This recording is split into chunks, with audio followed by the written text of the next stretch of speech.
Bien, me presento. Soy la alumna Diana Liz Cortés Fernández y mi clave es EL00003210, E de Psicología Evolutiva, y aquí estoy presentando el tema de teorías del desarrollo. Para la maestra Heréndira Peña Palacios. Bien, voy a abarcar la teoría del psicosexual de Sigmund Freud con sus etapas, la teoría de desarrollo psicosocial de Erikson, la teoría de aprendizaje de Jean Piaget, la teoría de sociocultural de Lev Vygotsky, las distintas teorías conductistas, las de Watson, las de Durkheim, la de Skinner, creo que son las principales que voy a abarcar, y la de Pavlov, claro, y también la teoría del aprendizaje social de Bandura. Bien, vamos a comenzar con la teoría psicosexual de Freud y sus 5 etapas. Bien, Freud creía que la personalidad se desarrollaba a través de una serie de etapas en la infancia en las que las energías o impulsos que buscan el placer de la identificación se enfocan en ciertas zonas erogéneas. Esta energía psicosexual o líbido la describió como la fuerza impulsora detrás de la conducta. La teoría psicoanalítica sugiere que la personalidad se establece generalmente a la edad de 5 años, que las primeras experiencias juegan un papel importante en el desarrollo de la personalidad y siguen influyendo en el comportamiento más adelante durante toda la vida. Para Freud, la infancia es una etapa crucial en la que se da forma a nuestra personalidad y comportamiento como adultos. Consideraba el desarrollo como un proceso discontinuo. Creía que cada uno de nosotros debe pasar por una serie de etapas durante la infancia, las llamadas etapas psicosexuales. Estas etapas psicosexuales se completan con éxito. El resultado es una personalidad sana. Si debido a algún problema no se resuelven en su momento, aparecen las llamadas fijaciones. Una fijación es un foco persistente en una etapa psicosexual anterior. Hasta que este conflicto no se resuelve, el individuo seguirá estando atascado en esta etapa. Por ejemplo, una persona que está fijada en la fase oral puede ser demasiado dependiente de los demás y puede buscar la estimulación oral a través de fumar, beber o comer.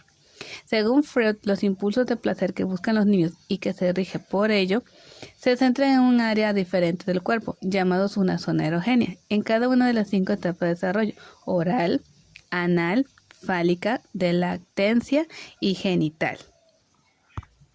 La fase oral, de la edad de 0 al año. La zona erógena es la boca.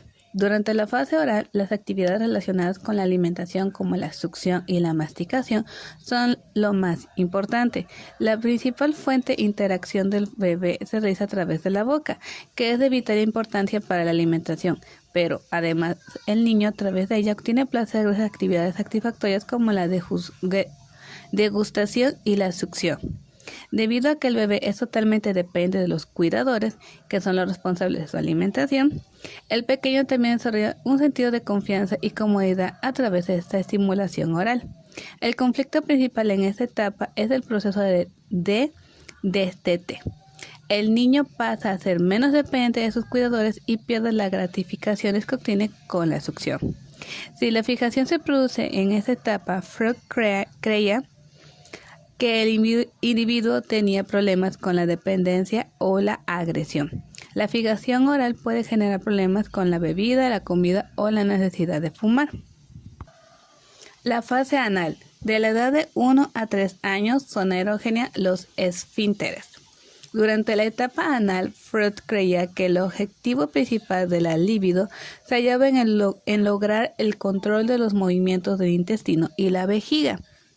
El conflicto importante en esta etapa es el control de esfínteres. El niño tiene que aprender a controlar sus necesidades corporales. El desarrollo de este control conduce a una sensación de logro y la independencia. Según Freud, el éxito en esta etapa depende de la forma en que los padres se acercan a esfínteres. Los padres que utilizan la alabanza y la recompensa por usar el inodoro en el momento apropiado fomentan resultados positivos y ayuda a los niños a sentirse capaces y productivos.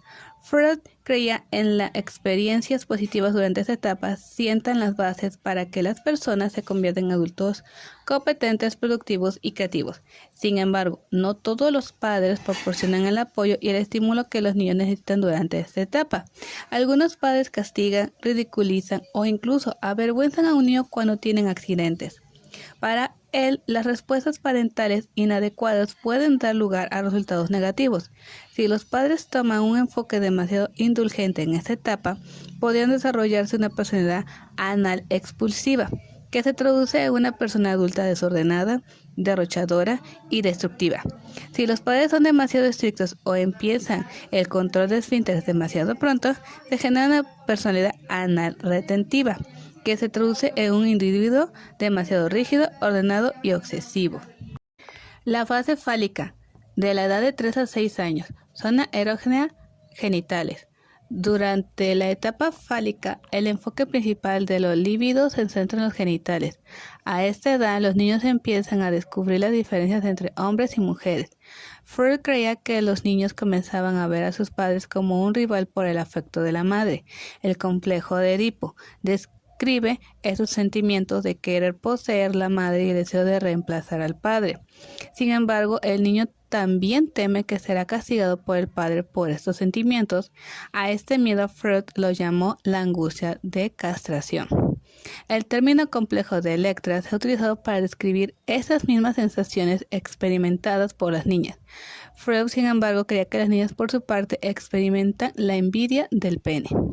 Con el tiempo, el niño varón comienza a identificar el padre del mismo sexo como un medio para poseer indirectamente a la madre. Para las niñas, sin embargo, Freud creía que la envidia del pene nunca se resuelve totalmente y que todas las mujeres siguen teniendo una fijación en esta etapa. Psicólogos como Karen Horney discrepaba con esta teoría, que calificó de inexacta y degradante para la mujer. En su lugar, Horner propuso que los hombres experimenten sentimientos de inferioridad porque no pueden dar a luz a los niños, un concepto que se denomina la envidia vientre.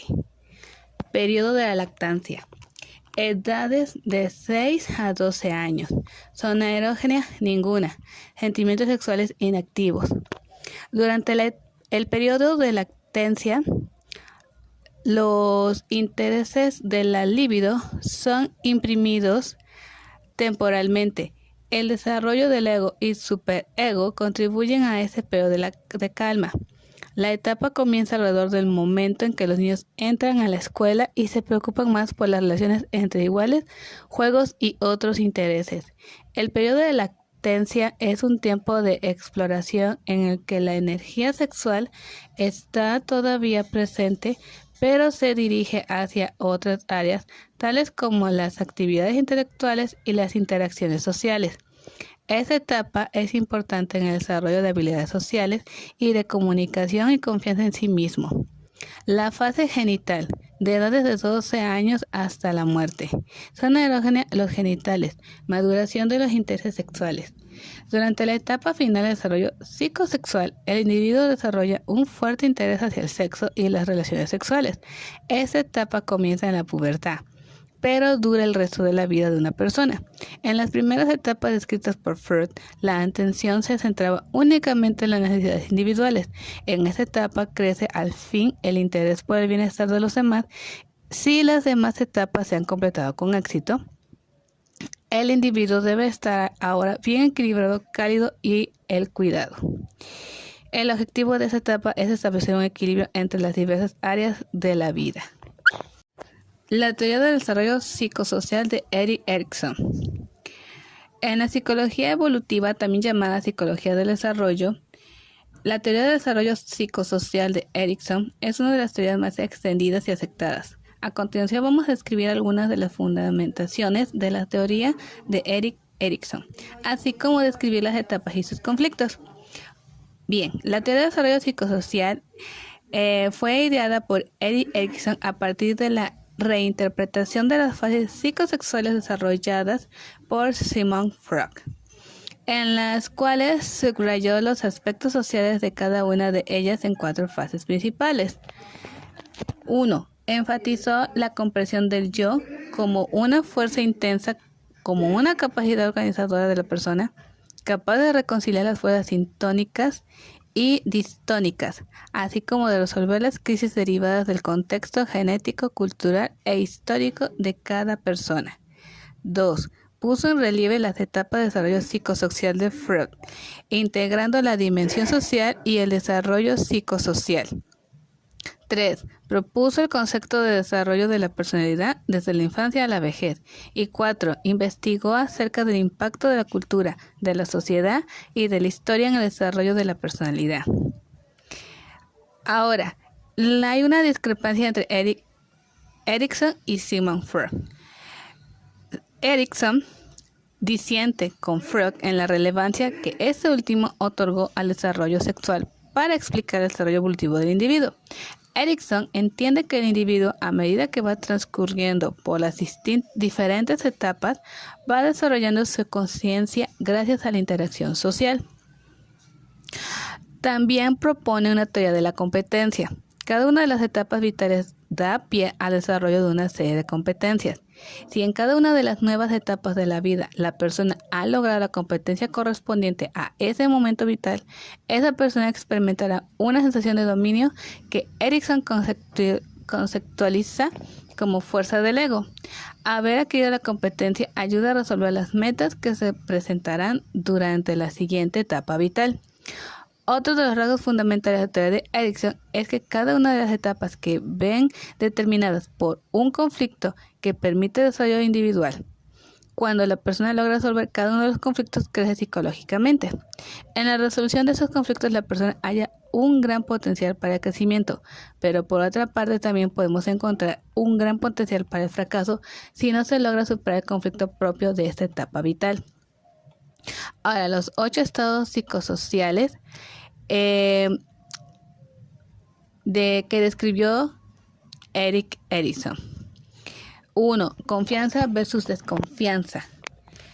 La relación con la madre determinará los futuros vínculos que se establecerán con las personas a lo largo de su vida. Es la sensación de confianza, vulnerabilidad, frustración, satisfacción, seguridad, la que puede determinar la calidad de las relaciones. 2. Autonomía versus vergüenza y duda. Esta viene después de los 18 meses a los 3 años. Durante este estado, el niño emprende su desarrollo cognitivo y muscular cuando comienza a controlar y ejercitar los músculos que se relacionan con las excreciones corporales. Este proceso de aprendizaje puede conducir a momentos de dudas y de vergüenza. Asimismo, los logros en esta etapa desencadenan sensación de autonomía y de sentirse como un cuerpo independiente. 3. Iniciativa versus culpa. Este estadio viaja de los 3 a los 5 años. El niño empieza a desarrollarse muy rápido, físicamente e intelectualmente. Crece su interés por relacionarse con otros niños, pone a prueba sus habilidades y capacidades. Los niños sienten curiosidad y es positivo motivarles para su desarrollo creativamente. En el caso de que los padres reaccionen de forma negativa a las preguntas de los niños, es probable que les genere sensación de culpabilidad. 4. La voracidad versus inferioridad. Este comprende de los 6-7 hasta los 12 años. Los niños muestran un interés genuino por el funcionamiento de las cosas e intentan llevar a cabo muchas actividades por sí mismos, con su propio esfuerzo y poniendo en uso sus conocimientos y habilidades. Por esta razón es tan importante la estimulación positiva que puede ofrecer la escuela, casa y grupos de iguales. Este último comienza a adquirir una relevancia trascendental para ellos. En el caso de que no sea bien acogido o sus fracasos motiven las comparaciones con otros, puede desarrollar cierta sensación de inferioridad que los haga sentirse inseguros frente a los demás. 5. Exploración de la identidad versus difusión de identidad. Aquí es el estadio durante la adolescencia. Aquí es cuando comienza la pregunta de quién soy con mayor intensidad. Los adolescentes empiezan a mostrarse más independientes y a alejarse de sus padres. Prefieren pasar más tiempo con sus amigos y empiezan a pensar en su futuro y de qué quieren estudiar, trabajar, vivir, etc. La exploración de sus propias posibilidades se produce en esta etapa. Comienzan a apuntalar su propia identidad basándose en las experiencias vividas. Esa búsqueda va a causar que en múltiples ocasiones se sientan confusos acerca de su propia identidad. 6. La intimidad frente al aislamiento. Es desde los 20 años hasta los 40 aproximadamente. Aquí las relaciones con otras personas se modifican, el individuo empieza a priorizar relaciones más íntimas y que requieran un compromiso recíproco, una intimidad que genera una sensación de seguridad, de confianza, de compañía. Si se evade ese tipo de intimidad, uno puede estar rozando la soledad o el aislamiento, situación que puede acabar en depresión. 7. Generatividad frente al estancamiento. Este es de los 40 hasta los 60 años. En este lapso de vida, la persona dedica su tiempo a su familia, prioriza la búsqueda de equilibrio entre la productividad y el estancamiento. Una productividad que está vinculada al futuro, proveer de los suyos y de las próximas generaciones. Una búsqueda de sentirse necesitado por los demás y sentirse útil. El estancamiento es esa pregunta que se hace el individuo. ¿Qué es lo que hago aquí si no sirve para nada? Se siente estancado y no logra canalizar su esfuerzo para poder ofrecer algo a los suyos o al mundo. Y 8. Integridad del yo frente a la desesperación. Este va de los 60 hasta la muerte. Es un momento en el que el individuo deja de ser productivo. No es tan capaz como antes. Una etapa en la vida y la forma de vivir que se van a alterar totalmente. Amigos y familiares fallecen y debe afrontar duelos que causa la vejez, tanto en el propio cuerpo como en los demás. Teoría de aprendizaje de Jean Piaget. La teoría del aprendizaje de Piaget es una de las más seguidas y estudiadas en psicología. Primero, hay que explicar qué es el aprendizaje para Piaget. Bien, es la construcción del conocimiento. No se realiza a partir del mecanismo de la asociación, sino del mecanismo de asimilación y acomodación. La información se integra en los esquemas de conocimiento que ya ha construido el sujeto y a la vez estos esquemas se movilizan, se modifican, experimenta un proceso de acomodación o reajuste. La información se asimila, no se acomoda. Son los esquemas los que experimentan acomodación, que quiere decir reajustes. Ahora sí, la propuesta de Jean Piaget es el desarrollo que se basa en el modelo biológico de adaptación. Todos los organismos mantienen interacciones con el medio, tendiendo a adaptarse a mantener un estado de equilibrio con el mismo. La inteligencia o el conocimiento, inteligencia, es una forma compleja de adaptación de un organismo complejo a un medio complejo. La adaptación consiste en un doble proceso de asimilación, integración de información en el esquematismo cognitivo del organismo y de acomodación, reorganización del esquematismo cognitivo del organismo. Asimilación y acomodación son procesos simultáneos y complementarios. Suscribir el modelo biológico de adaptación no supone innatismo. Bien, ahora, la explicación que nos da Piaget es que niega la existencia de conocimientos innatos. El organismo construye el conocimiento a partir de la interacción con el medio. El organismo que intenta conocer la realidad no la copia, sino que selecciona información, la interpreta, la organiza y en base a su esquematismo cognitivo. La construcción y conocimiento de los esquemas. Para la construcción del conocimiento es indispensable la acción del organismo, pero no cualquier tipo de acción conduce a la construcción del conocimiento. Las acciones que se relacionan con el conocimiento son acciones que tienen una regularidad y una organización interna. A estas acciones, Piaget las denomina esquemas. En el momento de nacimiento, el bebé dispone de los esquemas reflejos, que son las primeras unidades asimiladoras de la realidad. Son esquemas de acción refleja o involuntaria. El ejercicio de los esquemas reflejos, succionar, coger objetos que toman contacto con la mano, conducen a los esquemas de acción, voluntario o intencional. Son ejemplos de esquemas de acción: coger objetos, chupar objetos. Cuando aparece la función simbólica, los esquemas de acción dan lugar a los esquemas representativos, que son también esquemas de acción, pero mental o interna. Si un niño piensa que en las consecuencias de dejar caer un objeto en el suelo sin tirarlo, está aplicando un esquema de acción representativo. En determinados momentos del desarrollo, los esquemas representativos organizan para dar lugar a operaciones, por ejemplo, la clasificación o la serialización, etc. Las operaciones se organizan en una estructura de conjunto o estructura operativa. La construcción de estructuras cognitivas.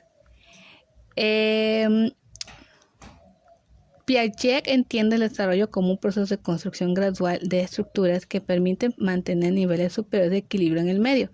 Las estructuras, conjunto organizado de operaciones y, en definitiva, organizaciones de esquemas de acción interna, son estructuras cognitivas generales, es decir, aplicables a cualquier ámbito del conocimiento. Para Piaget, lo que cambia a lo largo del desarrollo es la estructura cognitiva, es decir, las características generales de las posibilidades de acción interna o mental del individuo. Por ejemplo, un niño sensoriomotor no es capaz de llevar a cabo acciones internas, sino que interactúa con el medio a partir de la acción física o directa. El niño que ha construido la estructura operativa concreta ya es capaz de realizar operaciones referidas a la realidad que tiene la propiedad de la reversibilidad por inversión. Por ejemplo, el niño puede pensar en el líquido que ha pasado de un vaso A más alto y estrecho en un vaso B más bajo y ancho. Puede volver a pasar de B a A y de la reversibilidad por compensación. Por ejemplo, el niño puede pensar que la altura del vaso A compensa su menor anchura. Esa posibilidad de acción interna no son específicas de un ámbito del conocimiento, sino que son aplicables a cualquier contenido. Según Piaget, los cambios cognitivos estructurales finalizan en la adolescencia, cuando se consolida la estructura operativa formal. Posteriormente se continuará adquiriendo conocimiento, pero ya no se modificarán las propiedades generales de conexión. Los factores de desarrollo, según la teoría de aprendizaje de Piaget, son 4. La maduración, evolución orgánica, la interacción con el medio físico, la interacción con el medio social y la equilibración, capacidad de autorregulación del organismo que tiene a mantener un equilibrio con el medio. Hay que notar que no están organizados por orden de importancia. En principio, Piaget considera que los 4 factores interactúan y son igualmente importantes, pero en sus trabajos otorga una especial atención y un lugar predominante en la interacción con el medio físico y la equilibración. En cuanto a las relaciones entre pensamiento y lenguaje, teoría del aprendizaje de Piaget entiende que el lenguaje está subordinado al pensamiento. Las características cognitivas generales de cada estadio también se aplican al lenguaje y por tanto determinan el tipo de lenguaje propio de cada estadio. Por ejemplo, el niño preoperatorio tendrá un lenguaje que refleja el egocentrismo de su pensamiento. El adolescente que haya alcanzado el pensamiento formal podrá usar expresiones que tengan que ver con probabilidades, combinaciones, hipótesis, etc.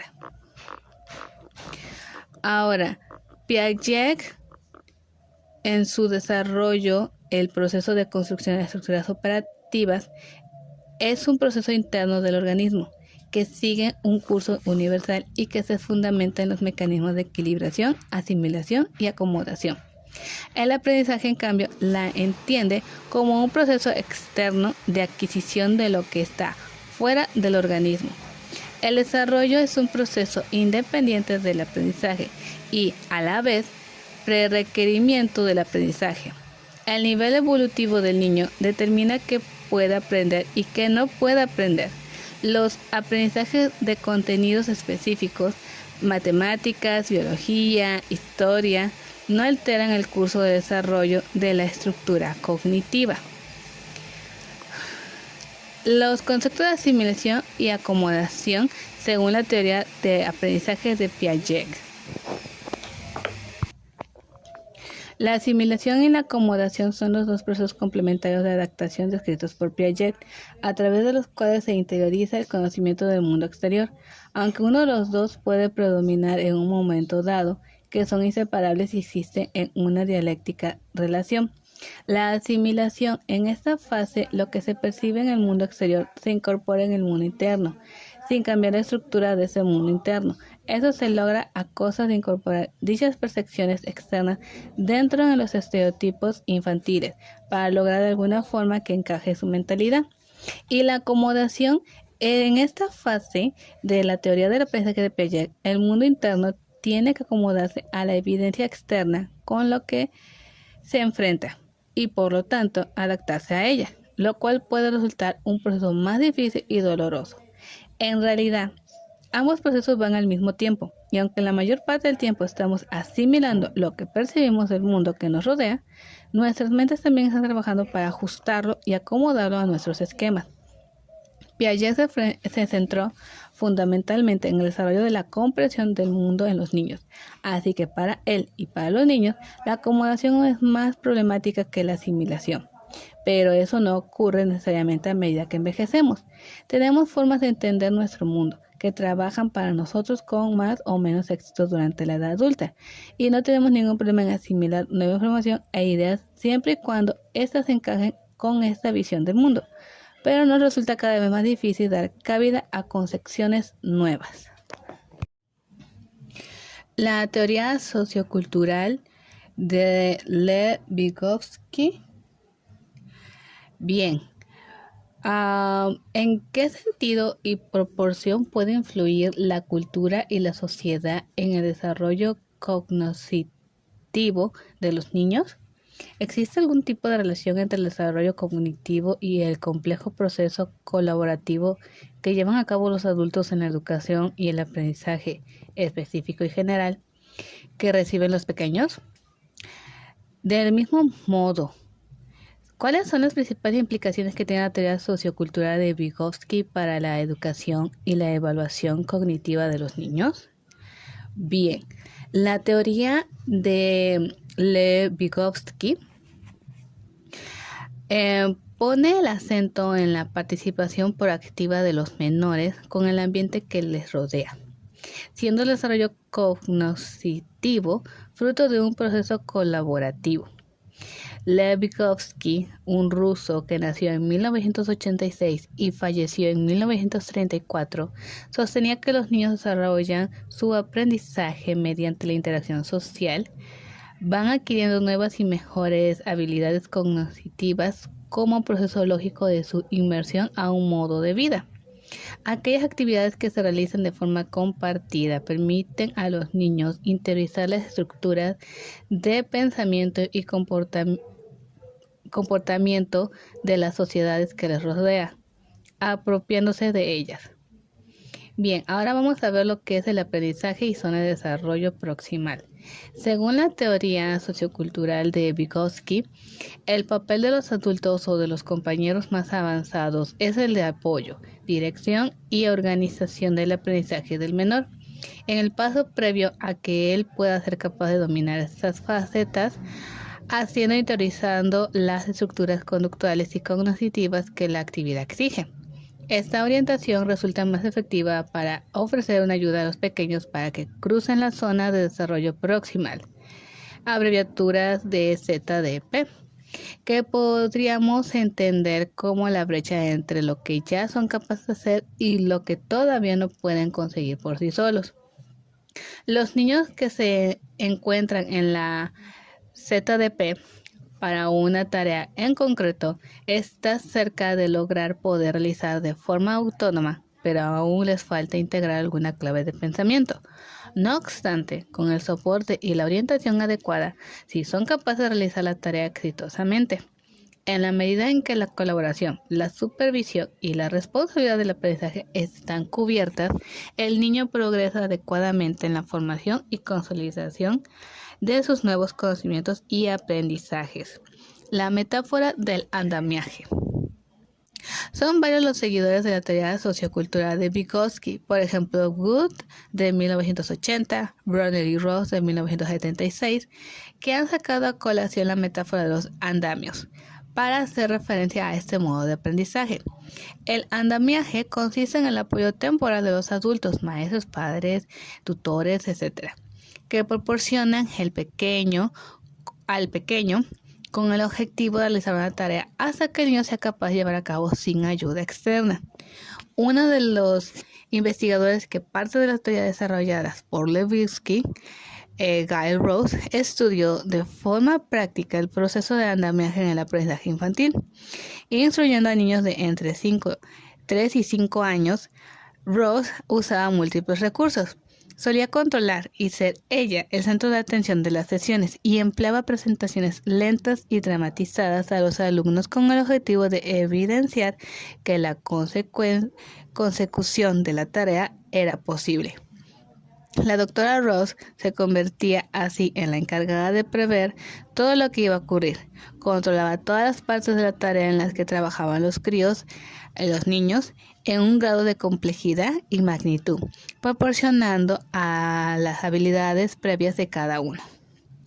El modo en que representaba las herramientas u objetos que era objeto de aprendizaje permitía a los niños descubrir cómo resolver y analizar por sí mismos la tarea, de un modo más eficaz que si solamente se les hubiera explicado cómo solucionarla. Es en ese sentido que la teoría sociocultural de Vygotsky señala la zona existente entre lo que las personas pueden comprender cuando se les muestra algo frente a ellas y lo que puede generar de forma autónoma. Esta zona es la zona de desarrollo próxima o ZDP que antes habíamos mencionado. Brunner, 1888. Teoría sociocultural. Su contexto. La teoría sociocultural del psicólogo ruso Lev Vygotsky tiene implicaciones trascendentes para la educación y la evaluación del desarrollo cognitivo. Los test basados en la ZDP que subrayan el potencial del niño representan una alternativa de incalculable valor a las pruebas estandarizadas de inteligencia, que suelen poner énfasis en los conocimientos y aprendizajes ya realizados por el niño. Así pues, muchos niños se ven beneficiados gracias a la orientación sociocultural y abierta que desarrolló Vygotsky.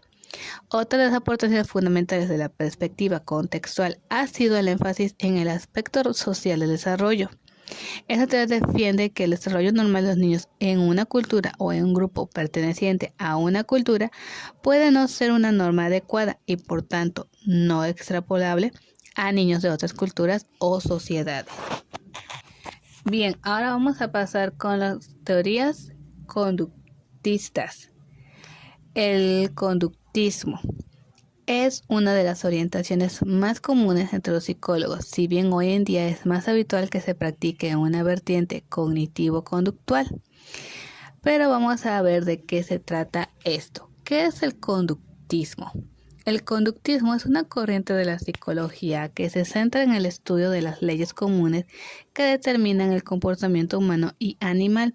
En su origen, el conductismo tradicional deja de lado la intrapsíquico para focalizarse en la conducta observable, es decir, prioriza los objetivos por encima de su sujeto. Esto opone el conductismo a planteamientos previos como los psicodinámicos y los fenomenológicos.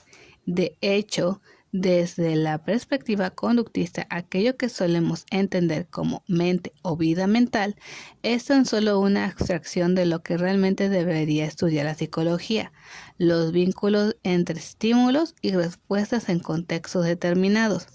Los conductistas tienden a concebir a los seres vivos como tábulas rasas, cuya conducta está determinada por los refuerzos y castigos que reciban, más que por predisposiciones internas. El comportamiento, por tanto, no depende principalmente de fenómenos internos, como los instintos o los pensamientos, que no dejan de ser, por otra parte, conductas encubiertas, sino más bien del entorno, y no podemos separar ni la conducta ni el aprendizaje del contexto en que tienen lugar.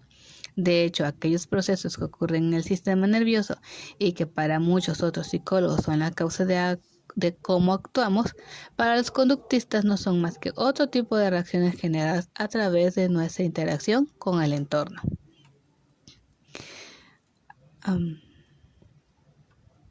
Conceptos básicos del conductismo. Bien, tenemos lo que es el estímulo. Este término se refiere a cualquier señal, información o evento que produce una reacción o respuesta de un organismo. La respuesta: cualquier conducta de un organismo que surge como reacción a un estímulo. Condicionamiento. El condicionamiento es un tipo de aprendizaje derivado de la asociación entre estímulos y respuestas. El refuerzo. Un refuerzo es cualquier consecuencia de una conducta que aumenta la probabilidad de que ésta vuelva a darse. Castigo. Opuesto al refuerzo. Consecuencia de una conducta que disminuye la probabilidad de que vuelva a darse. Ahora vamos a ver las principales teorías del conductismo. Empezamos con Wundt, el nacimiento de la psicología experimental. Wilhelm Wundt, de 1832 a 1920, considerado por muchos el padre de la psicología, sentó las bases de lo que acabaría siendo el conductismo. Creó el primer laboratorio de psicología científica y utilizó de forma sistemática la estadística y el método experimental para extraer reglas generales sobre el funcionamiento de los procesos mentales y la naturaleza de la conciencia. Los métodos de Wundt dependían en gran medida de la introspección o autoobservación, técnica en la que los sujetos experimentales proporcionan datos sobre su propia experiencia. Ahora vamos con Watson, la psicología vista desde el conductismo. John Brodus Watson, de 1878 a 1958, criticó el uso de la metodología introspectiva de Wundt y sus seguidores. En una conferencia de 1913, que se considera el nacimiento del conductismo, Watson afirmó que para ser verdaderamente científica, la psicología debía centrarse en la conducta manifestada en lugar de en los estados mentales y conceptos como conciencia o mente, que no podían ser analizados de forma objetiva. Watson también rechazaba la concepción dualista que separaba el cuerpo y la mente o alma, y planteaba que la conducta de las personas y la de los animales debían ser estudiadas del mismo modo, ya que, si dejaba de lado el método introspectivo, no había una diferencia real entre ambas. En un conocido y controvertido experimento, Watson y su ayudante Rosalie Breiner consiguieron provocar una fobia a las ratas a un bebé de 9 meses, el pequeño Albert. Para ello, emparejaron la presencia de la rata con sonidos fuertes. El caso del pequeño Albert demostró que la conducta humana no solo es predecible, sino también modificable. Algunos neoconductistas, como Clark Hall y Edward Tolman, sí incluyeron procesos intermedios o breves intervinientes en sus modelos. Hall incluía el impulso o motivación interna y el hábito, mientras que Tolman afirmaba que construimos representaciones mentales del espacio o mapas cognitivos. Watson y el conductismo en general fueron influidos de forma clave por dos autores, Ivan Pavlov y Edward Torzdeken.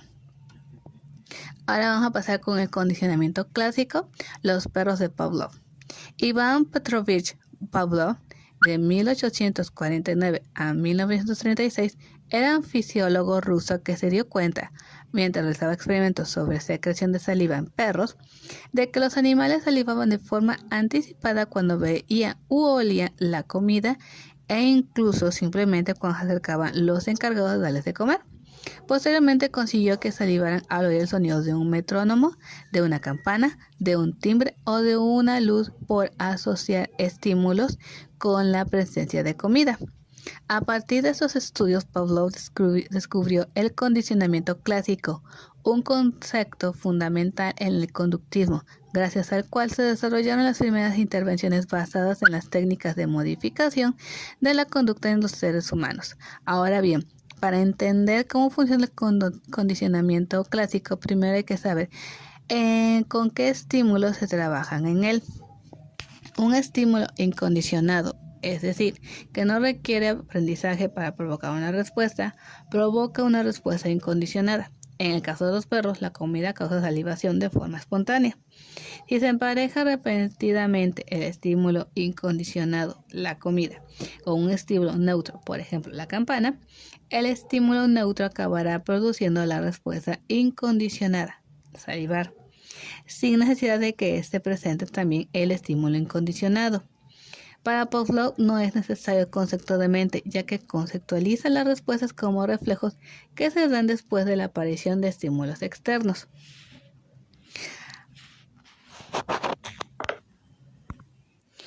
Ahora vamos con el condicionamiento instrumental, los gatos de Tardicker.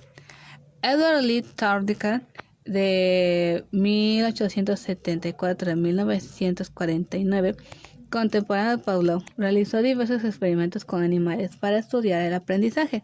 Introdujo gatos en cajas problema para observar si conseguía escapar de ellas y de qué modo.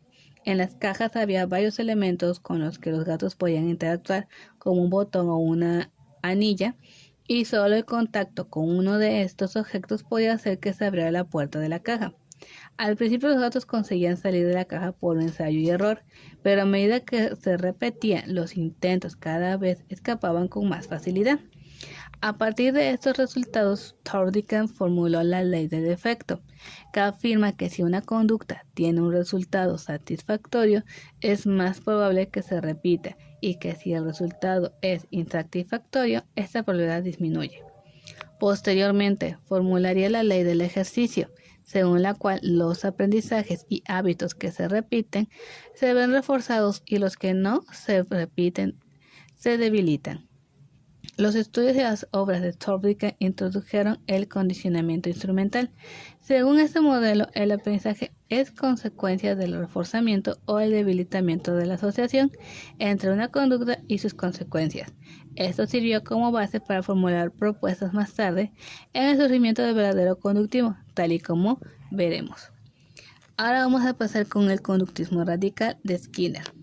Las propuestas que dio Tardicker fueron el antecedente de lo que conocemos con el condicionamiento operante, pero ese paradigma no se desarrolló de forma completa hasta la aparición de las obras de Bruce Frederick Skinner, de 1904 a 1990.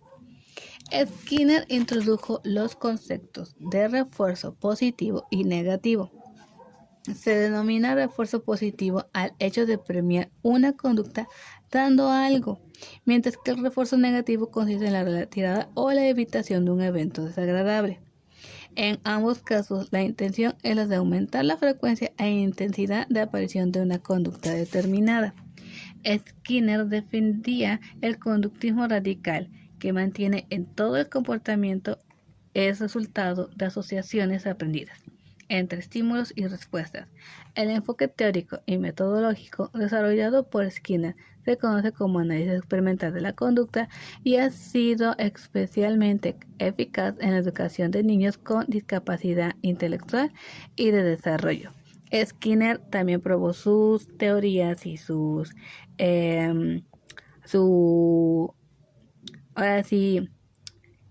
experimentos fueron con las cajas, con las palomas y con las ratas. Hacían que o las palomas oprimían un botón o que las ratas bajaran la palanca para así obtener alimento. De esta forma pudo él demostrar su punto de su teoría. Bien, ahora por último vamos a ver la teoría del aprendizaje social de Albert Bandura. Se había pasado en pocos años de creer en un libre albedrío ingenuo a sostener un determinismo feroz. Entre estos dos polos opuestos apareció un psicólogo canadiense que hablaría del aprendizaje en términos más moderados, Albert Bandura. La mente pensante que hay detrás de la moderna teoría del aprendizaje social, TAS. Bien, ahora vamos a ver la interacción y aprendizaje de esta teoría. Tal y como hizo Lev Vygotsky, Albert Bandura también centra el foco de su estudio sobre los procesos de aprendizaje en la interacción entre el aprendiz y el entorno, y más concretamente entre el aprendiz y el entorno social. Mientras que los psicólogos conductistas explicaban la adquisición de nuevas habilidades y conocimientos mediante una aproximación gradual basada en varios ensayos con reforzamiento, Bandura intentó explicar por qué los sujetos que aprenden unos de otros pueden ver cómo su nivel de conocimiento da un salto cualitativo importante de una sola vez sin necesidad de muchos ensayos. La clave la encontramos en la palabra social, que está incluida en la TAS. Los conductistas, dice Bandura, subestiman la dimensión social del comportamiento reduciéndola a un esquema según el cual una persona influye sobre otra y hace que se desencadenen mecanismos de asociación en la segunda. Este proceso no es interacción, sino más bien un envío de paquetes de información de un organismo a otro. Por eso, la teoría de aprendizaje social propuesta por Bandura incluye el factor conductual y el factor cognitivo, dos componentes sin los cuales no pueden entenderse las relaciones sociales. Ahora vamos a ver el aprendizaje y refuerzo que manejaba Bandura. Admite que cuando aprendemos estamos ligados a ciertos procesos de condicionamiento y refuerzo positivo o negativo. Del mismo modo, reconoce que no puede entenderse nuestro comportamiento si no tomamos en consideración los aspectos de nuestro entorno que nos están influyendo a modo de presiones externas, tal y como dirían los conductistas. El ambiente. Ciertamente, para que exista una sociedad, por pequeña que ésta sea, tiene que haber un contexto, un espacio en el que existan todos sus miembros. A su vez, ese espacio nos condiciona en mayor o menor grado por el simple hecho de que nosotros estamos insertados en él. Es difícil no estar de acuerdo con esto. Resulta imposible imaginar a un jugador de fútbol aprendiendo a jugar por sí solo en un gran vacío. El jugador refinará su técnica viendo no solo cuál es la mejor manera de marcar goles, sino también leyendo las reacciones de sus compañeros de equipo, el árbitro e incluso el público. De hecho, muy probablemente ni siquiera habría empezado a interesarse por ese deporte si no le hubiera empujado a ello una cierta presión social. Muchas veces son los demás quienes fijan parte de nuestros objetivos de aprendizaje. Ahora vamos a ver el factor cognitivo. Sin embargo, nos recuerda Bandura, también hay que tener en cuenta la otra cara de la moneda de la teoría de aprendizaje social, el factor cognitivo. El aprendiz no es un sujeto pasivo que asiste desapasionadamente a la ceremonia de su aprendizaje, sino que participa activamente en el proceso e incluso espera cosas de esta etapa de formación, tiene expectativas. En un contexto de aprendizaje interpersonal, somos capaces de prever los resultados novedosos de nuestras acciones, de manera acertada o equivocada, y por lo tanto no dependemos totalmente del condicionamiento, que se basa en la repetición. Es decir, somos capaces de transformar nuestras experiencias en actos originales que en previsión de una situación futura que nunca antes se había producido. Ahora, el aprendizaje vicario. El pináculo del aspecto social es el aprendizaje vicario, remarcado por Bandura, en el que con un organismo es capaz de extraer enseñanzas a partir de la observación de los que hace otro. Así somos capaces de aprender haciendo algo difícilmente medible en un laboratorio, la observación y atención con la que seguimos las aventuras de alguien. ¿Recuerdas las polémicas que se desatan periódicamente sobre la conveniencia o no de los niños y niñas vean ciertas películas o series de televisión? No son un caso aislado. Muchos adultos se encuentran tentados a participar en reality shows al ponderar los pros y los contras de lo que les pasa a los concursantes de la última edición. Esto quiere decir que cuando uno ve ciertas actitudes o vemos cierto tipo de de acciones de otras personas y vemos los pro y los contra, decidimos si hacer lo mismo o no. Estamos más tentados a hacer ciertas actividades que otras por lo que vemos en esos grupos sociales, en ese grupo de personas. Un término medio. ¿A qué se refiere? Bueno, Bandura utiliza su modelo de la teoría de aprendizaje social para recordarnos que, como aprendices en continua formación, nuestros procesos psicológicos privados e impredecibles son importantes. Sin embargo, a pesar de que son secretos y nos pertenecen solo a nosotros, esos procesos psicológicos tienen un origen que, en parte social, es social, o sí, totalmente. Es precisamente gracias a nuestra capacidad de vernos a nosotros mismos en la conducta de los demás, por lo que podemos decidir qué funciona y qué no funciona. Es como cuando uno dice que si esa persona roba, yo no lo voy a hacer, porque sabes que no está bien, ves que termina en la cárcel, tiene un castigo. En cambio, si uno ve, por ejemplo, que alguien tiene una mejor nota, tú dices, yo también quiero sacar una buena nota. ¿Y cómo lo hago? Bueno, pues también estudiando como la otra persona, ¿no? Bien, además, estos elementos del aprendizaje sirven para construir la personalidad de cada individuo. La teoría del aprendizaje de Albert Bandura nos dice que somos capaces de prever cosas a partir de lo que les pasa a otros, del mismo modo en el que el hecho de vivir en un medio social nos hace plantearnos ciertos objetivos de aprendizaje y no otros. En conclusión, sería ello. Por lo que las respuestas a nuestro papel como aprendices está claro. No somos ni dioses autosuficientes ni autómatas. Somos seres sociales y por lo tanto siempre vamos a aprender muchas más cosas interactuando en grupos que por uno solo. Sí lo podemos aprender, pero terminaremos haciéndolo más tardíamente. Y Bandura hizo un experimento para poder demostrar esto. En un cuarto puso a niños, los ponía solos con un adulto. Si era un niño, le tocaba un hombre adulto, y si era niña, una mujer adulta. Y en el salón, en el cuarto, había un muñeco inflable de un payaso. ¿Qué pasaba? El hombre o la mujer golpeaban al muñeco y daban a entender que podían hacerlo sin hablar, solamente con actuar. Que resultaba que tanto el niño como la niña terminaban haciendo exactamente lo mismo. Incluso había quienes eran más agresivos que otros niños. Pero era porque veían que el adulto les daba su aprobación después de haberlo hecho ellos. Aquí muestra ese punto de su teoría, que uno desde pequeño puede ir repitiendo las mismas actitudes, las mismas ideas, los mismos conceptos cuando se nos va enseñando en la sociedad. Si vemos que es aprobado o no por la mayoría de las personas, terminamos haciendo cosas que tal vez no nos gusta por presión social.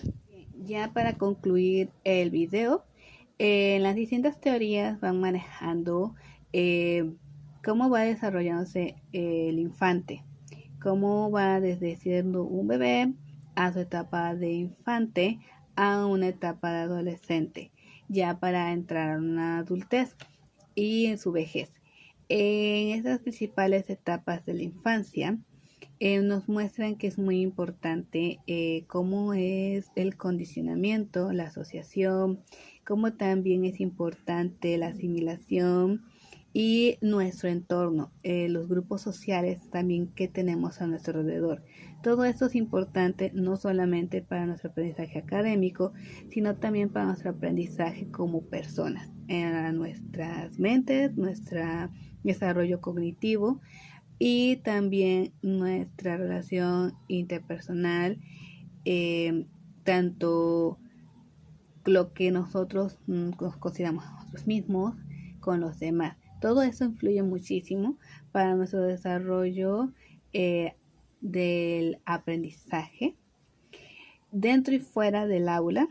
Como profesores tenemos que tener mucho cuidado de ello, nos lo dan a entender bastante bien todos los autores, que van a haber distintas conductas por distintas razones, pero también nosotros tenemos que tener ese cuidado y apreciación de cada individuo para no cometer errores más graves que dañen a los pequeños y en los que no son tan pequeños, y también saber tratar con los adultos, ya sea como alumnos o como padres de familia.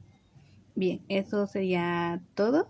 Gracias por verme y nos vemos pronto.